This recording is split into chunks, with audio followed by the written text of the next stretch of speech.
Bismillahirrahmanirrahim. Assalamu alaikum. Good afternoon and welcome to Sports Extra. I'm your host Ahmed Nawaz with the latest roundup of sports today.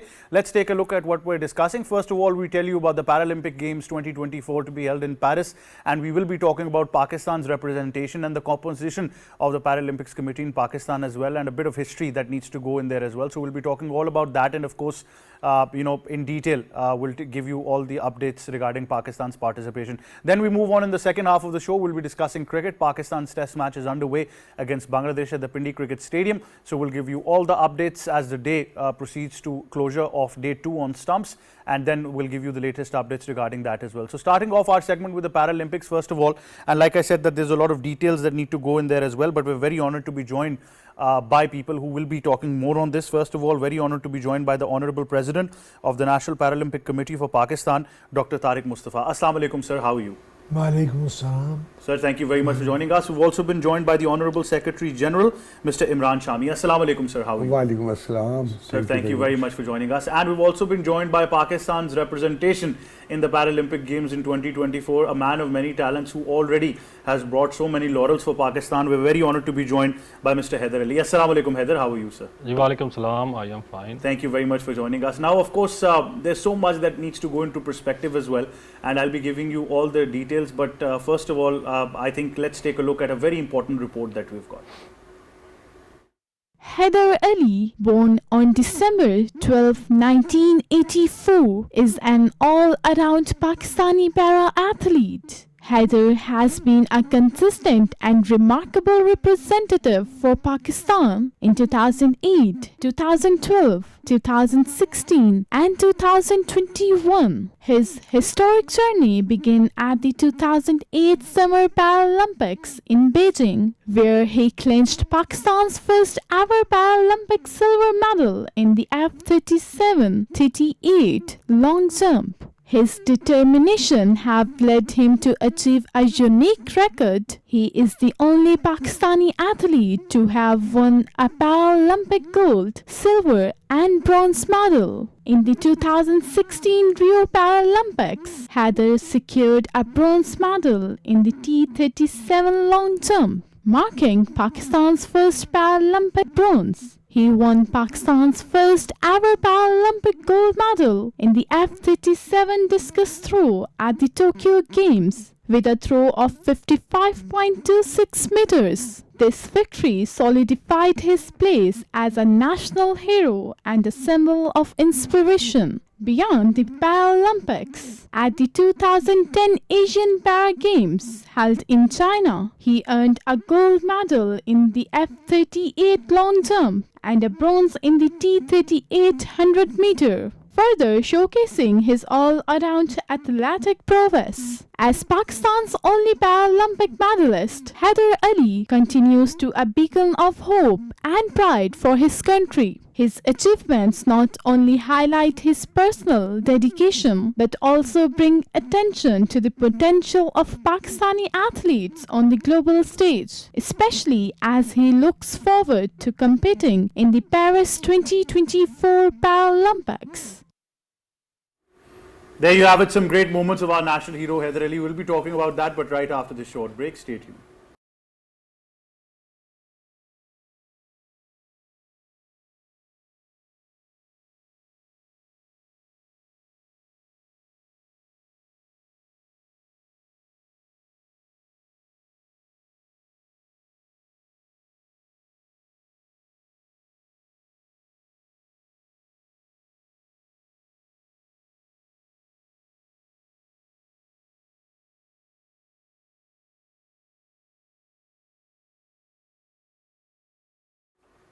Welcome back, and now we continue things in detail, but like I said that a lot needs to be put into perspective when you talk about the National Paralympics Committee for Pakistan as well, and because we're very lucky to be joined by people who represent the hierarchy there as well. So Dr. Tariq, I think first of all for all our viewers, it's very important to understand the composition of this committee since its inception back in the 90s.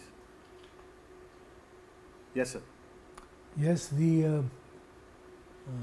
Paralympics, the National Paralympic Committee of Pakistan was formed around the year 2000, although at the international level the sports for disabled were recognized as early as around 1950. But Pakistan took its time because it was a voluntary organization in Pakistan. There was really no official support or understanding.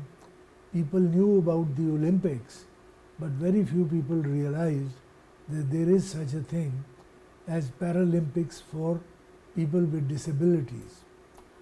There are other sports organizations for the disabled like the Special Olympics, but those are basically like social sports, not competitive. While the Paralympic Games, which follow the Olympic Games every fortnight after the Olympic Games, you have Paralympic Games. They are highly competitive. They are just as big events as the Olympic Games, and you have to rigid qualification rules. So this started in Pakistan with the inception of our National Paralympic Committee, as I said, around the year 2000, and I'm happy to report that ever since then we have been able to participate in each and every Paralympic game. And this has been a voluntary effort. There is very little support, regular support by the government in the form of annual funding. We have to manage on the basis of collections from either the corporate sector or our own funds. So, but against the uphill task, we have managed to participate not only in the Paralympic Games, but all the allied Asian Games and other competitive events, and Pakistan has managed to receive over almost 80 different gold and silver and bronze medals, details of which I'll invite the Secretary General to cover. Definitely, sir. It really puts things into a lot of perspective. Mr. Imran, do detail to us as well, because obviously when we understand a corporate social responsibility and whether it comes to funding, sponsorship, these are all very necessary factors right now going into any games, let alone the National Paralympic Committee for Pakistan as well. But at the same time, even though we've had very limited support, the results have been phenomenal for Pakistan. Well, thank you very much. First of all, I would like to thank the PTV World because among various channels that are in field in Pakistan, PTV World took the initiative to talk about the Paralympic movement in Pakistan. And that's very much important because we can observe that there is very less awareness among the masses about the para sports. And even in the public sector or in the corporate sector, people don't know about the para sports and the achievements of the athletes with disability in Pakistan. So that's the first point, and I'm really thankful for that. Secondly, actually, its funding is it's a great problem, and we can understand the position of the government also that it cannot do as much as required, but the question is that, Pakistan is the signatory of the UN Convention on the Rights of People with Disabilities, the 2006, and it has ratified that in 2011. Now, the question is, why the athletes with disability cannot be treated at par with the Olympic athletes?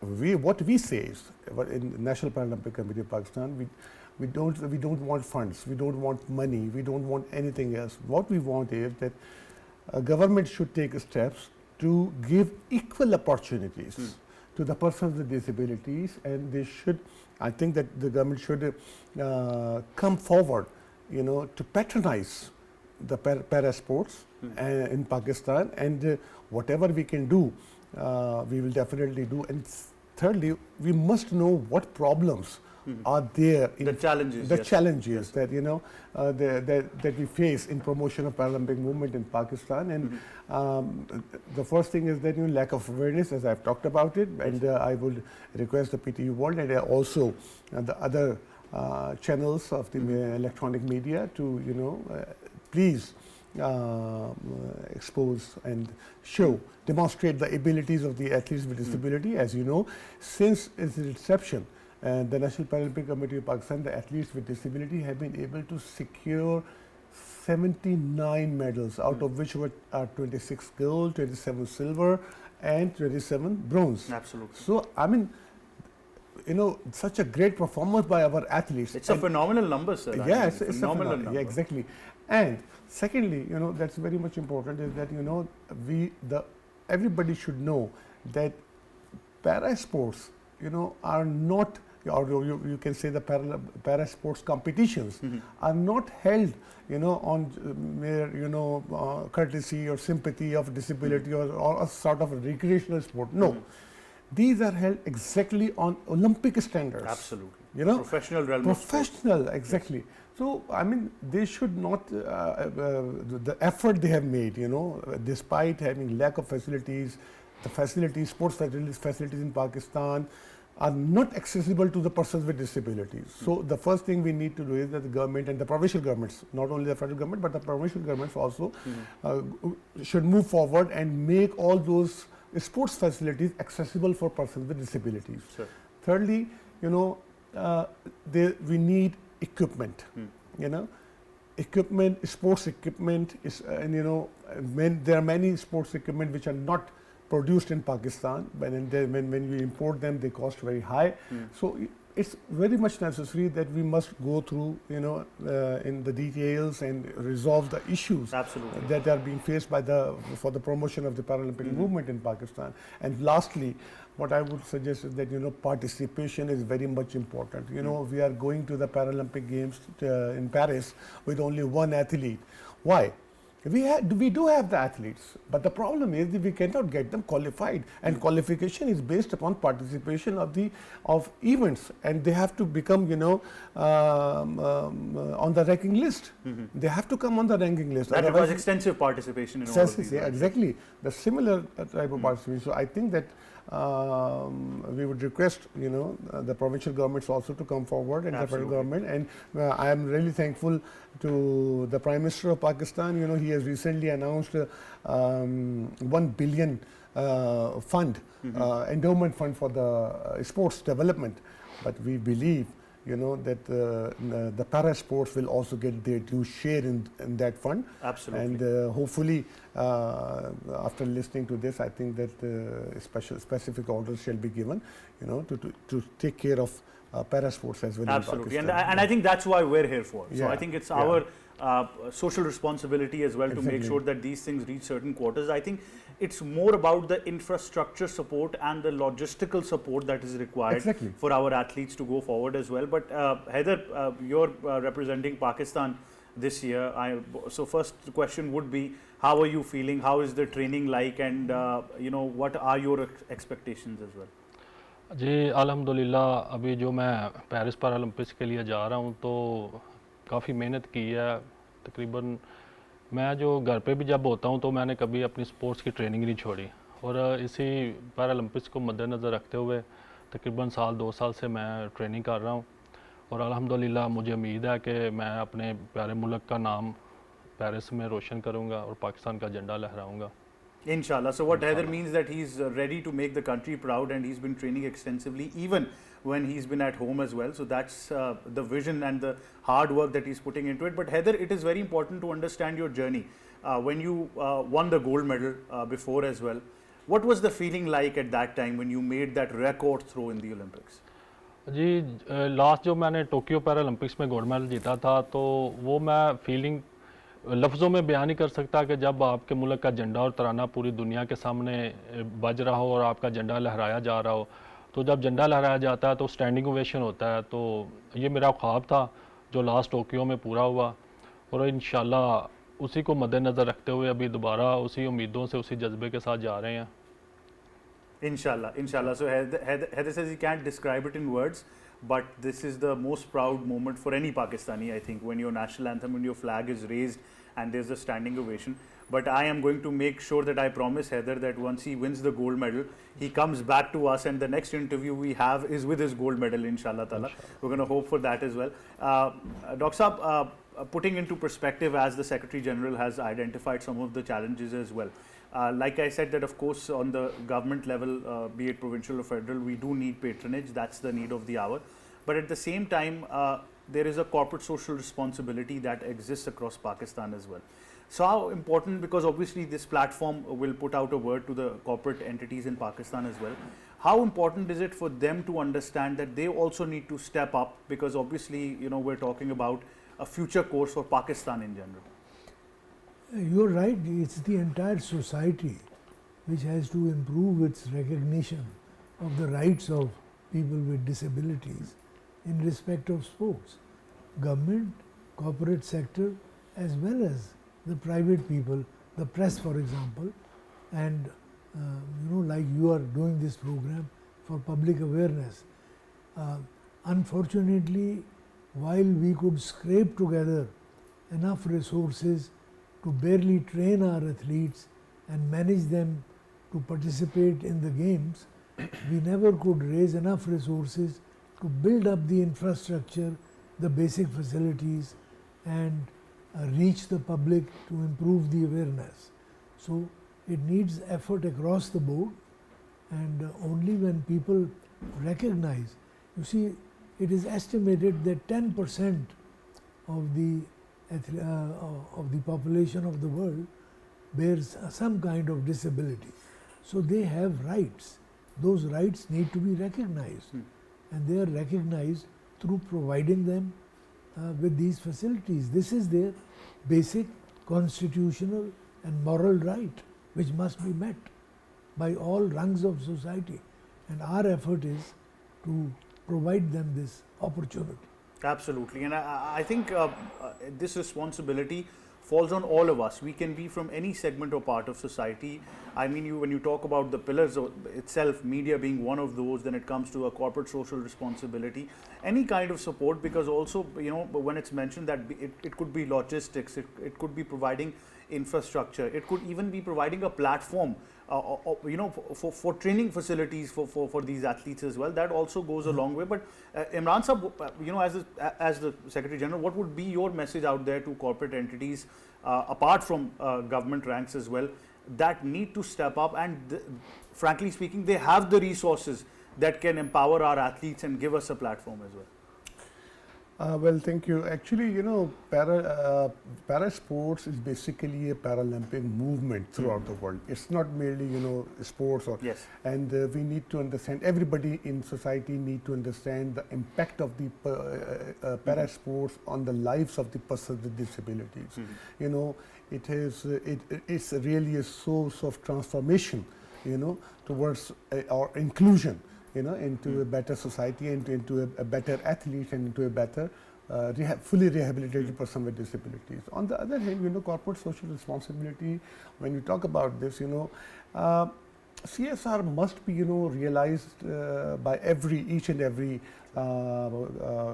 component of the corporate sector, and we don't ask much, you know, it's because people don't know a lot of it. But what we say is that, you know, wherever they are located, wherever the corporate entity is, just adopt one para athlete. Adopt.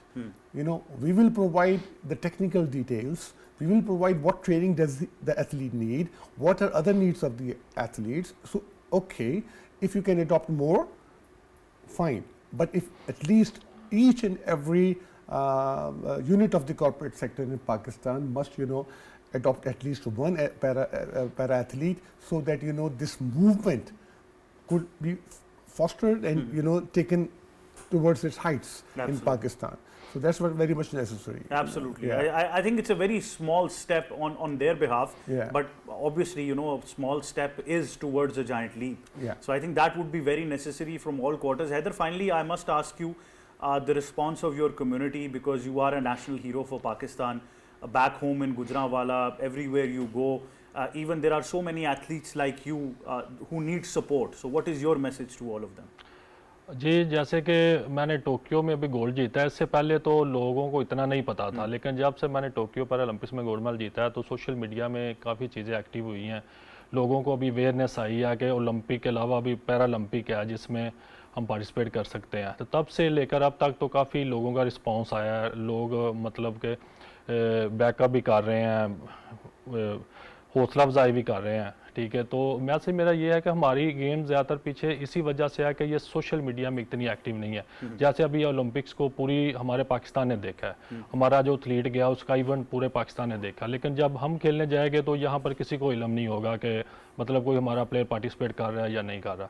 अगर यही media, social media सारी चीज़ को coverage करके अवाम तक पहुँचाए तो इसमें यह है कि एक तो अवाम को इन चीज़ों का इल्म होगा, दूसरा स्पोर्ट्स में बहुत ज़्यादा रिस्पॉन्स मिलेगा। Inshallah. Well, I can sum it up as well. What Haider says, that they need support as far as propagating their event is concerned and creating awareness is concerned through platforms of digital and electronic media or traditional forms of media as well. But Haider, I can promise you on our own that each and every update that you send to us, we'll keep on discussing it on daily basis when you're participating, inshallah. Sure. And all leading towards a gold medal. Like I said, that we're going to welcome you as a national hero. But Dr. Saab, Imran Saab and Haider, thank you very much for joining us. Once again, I take this moment on behalf of our nation to thank all of you for your services for the Pakistani nation. And hopefully that the next time we meet, we're able to garner even more support collectively as a nation and on our part as well. That being said, I can vouch, I think, for Sports Extra and PTV World, that the National Paralympics Committee of Pakistan can always treat PTV World as their own channel. So that I can definitely say, sir. Thank you very much to all three gentlemen. On that note, we go towards a short break. Stay tuned. We'll be right back.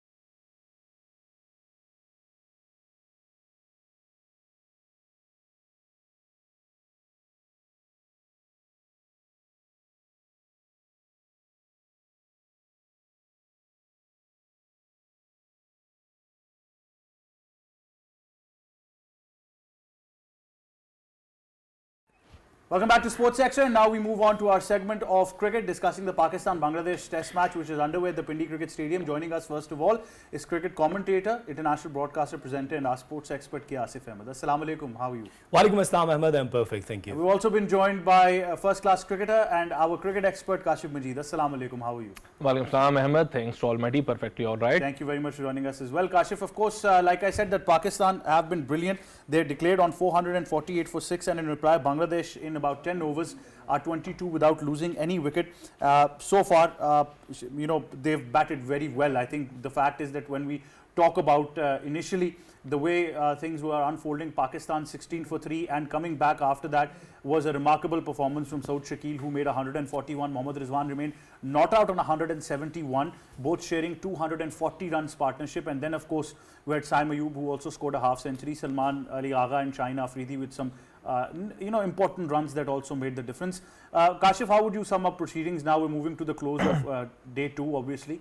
But it's been a runs galore at the Pindi Cricket Stadium. Always, as always, Rawalpindi Cricket's ground and Rawalpindi Cricket Stadium coming up with the runs galore. But most important thing, I think our fast bowlers have to apply themselves. They have to bend their back, because it's not that track which beneath that grass, it's a slightly softer surface. Most probably, if this sun drives out the pitch tomorrow, 4th and 5th day will be a bit difficult for the batter to face the fast bowlers. But right now, ball is nicely coming onto bat. I think it's a good surface to batter. And most important thing, Pakistani batsmen, specifically Rizwan and Saud, the way they've applied themselves couldn't couldn't be more better. I guess if Rizwan have scored his double century, I think, I still believe that can happen. But 171 not out for him, 140 odd for Saud Shakil, and a perfect start for Saim Ayub for this series. I think that sums up Pakistan's preparation for this series. Let's hope Pakistani bowlers can do something this evening and come up with 1 or 2 wickets. Certainly, Asif, it was a remarkable recovery, but that partnership became very important. 240 runs, and I think although Rizwan remained the top scorer with 171 not out, but the role of Saud Shakil, and obviously with the planning that he came on with, was very important. I mean, the way he's occupied has clearly made a difference, and it gives you a lot of support on the other end as well. Well, to be honest, I was witnessing the match in the stadium, and the body language was quite positive, this which is really important. You know, when you're not out and you've done 100, a senior pro like Rizwan is supporting him. So both have supported each other. And Saud Shakil, once again, I love his technique. He was just waiting for the delivery to just come towards him and playing nicely with the straight bat. Rizwan was struggling early on last evening when we were sitting here and we were watching him, that he was a bit off color, but he has improved himself. And I think that when he went last night, he gathered some confidence and positivity, and when he came in the morning he was different, Rizwan. And he's playing bulk of T20 cricket, and that's why he used to play cross the line. But with the passage of time, he didn't make that mistake, which is appreciable. This is longest format of the cricket, so you'd have to stay on the pitch. You would have to wait for the loose delivery, and then you can convert into the boundary. The good thing was that Shantu, the skipper, he was on back foot when both of the players, they were playing. You know that the spinners, Mehdi and Shakib Ul Hasan, they have bowled around 47, 48 runs. They conceded 180 runs and they've taken 2 wickets. I haven't seen, Kashif was talking earlier that, that the behavior of the pitch. But even then you'd have to come with the, a different approach. You should have plan B, because Hassan, with the passage of time, he's a very young player. He was little tired in the second after lunch, and he was bowling okay. But once again, that a young player who's getting some experience now.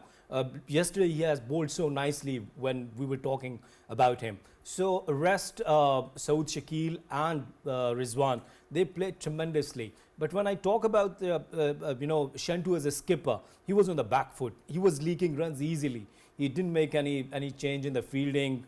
No closer fielding. No closer fielders. No fielders on the catching position. So when you take these kind of fieldings, then you put pressure on the batters. So batters took the advantage, and they've taken easy singles, easy runs, and that's why Pakistan is in good position. Well, certainly, I think it was evident that Bangladesh ran out of plans. So those ideas weren't just, limited, but the ones that they had didn't even work as well. So that obviously meant that, Kashif, the initial half of play was important, which Bangladesh obviously won that first session yesterday when they got those 3 quick wickets. But even if you look at those mode of dismissals, it was, errors on behalf of the batters as well. But right now, if I look at them, and once again, I update the score for all our viewers, you can catch all the action live on PTV Sports. They're about 22 without losing any wicket. So the clear win was, glance through to find leg for 4. But obviously, when a pitch dries out, Asif, and it's supporting batters, for those of us who know a bit of cricket or who have seen it, you have got to come up with extraordinary ideas, extraordinary field placements, and that's where Test cricket is very, very important. So even though Pakistan has a very experienced bowling attack with Shaheen Naseem and 2 young fast bowlers, their planning still would matter, like Kashif said, that if the match does go till day 5. Well, of course, and everyone was appreciating Shan Masood's captaincy skill, that he's a very good skipper.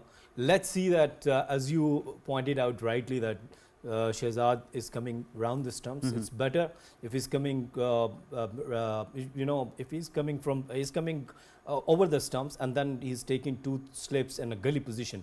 That would be okay. And just bowling on the 4th stump, which you always talk about. So over the stumps, round the stump, it's a very, very common thing in cricket. And as a fast bowler, if you ask me, and if I was the skipper, definitely I will tell my bowler, just try, it's initial overs, and just bowl your natural bowling. There is no need to go for any other experiences, or just coming around the stumps and trying to create an angle for the batter. So rightly said that, and as Kashif was discussing about day 4, day 5, then of course we have plenty of good fast bowlers.